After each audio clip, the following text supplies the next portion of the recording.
Hi, I'm ASAP Flash. Quentin Tarantino's latest movie, Once Upon a Time in Hollywood, follows two fictional characters set in, I guess you could call, an alternate 1969. And if you've seen the movie, you'll understand what I mean. Also, before I continue, typically in my channel, I'll be talking full on spoilers. I mean, the movie's been out for a couple of weeks, so it doesn't really matter. But just FYI, if you see a video on my channel, chances are I'm just gonna do spoilers. I'm not gonna make two videos and one non-spoiler and whatever. I'm rambling. Uh, when going to this movie, it definitely helps knowing the significant events that happen in this movie, like the Manson family and who Sharon Tate is. In fact, I think those are the only two things you need to know before watching this movie.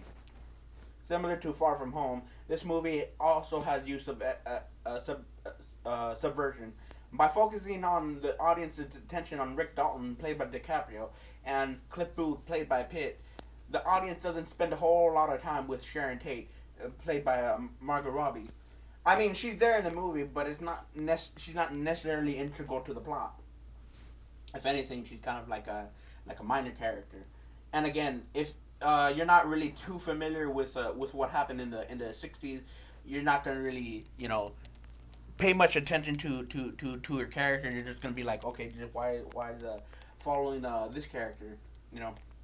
Anyway, so when the Manson family makes her hit, they hit Cliff instead of him because him and Dalton are the stand-in for Tate.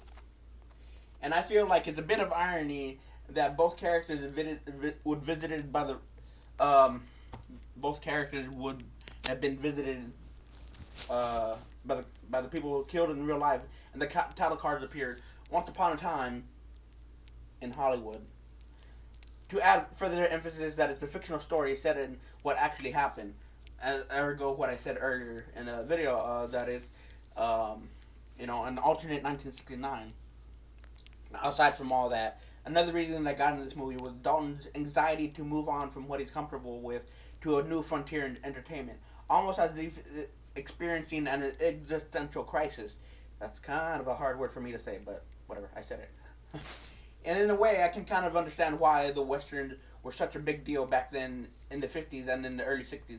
Now, it may not be super accurate when it comes to history, but people back then in those times were feeling a little bit of anxiety of the war and a lot of the future programming that had them on edge.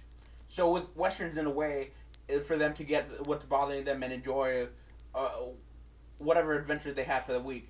Now you could even argue that that's kind of what we do with MCU films nowadays. You know, I mean, even probably even more so.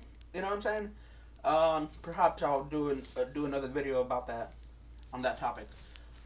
But that's pretty much what I have in this movie. And if you like what you see, please don't forget to like, subscribe, and share. I'm out like the Flash, and see you with my next video.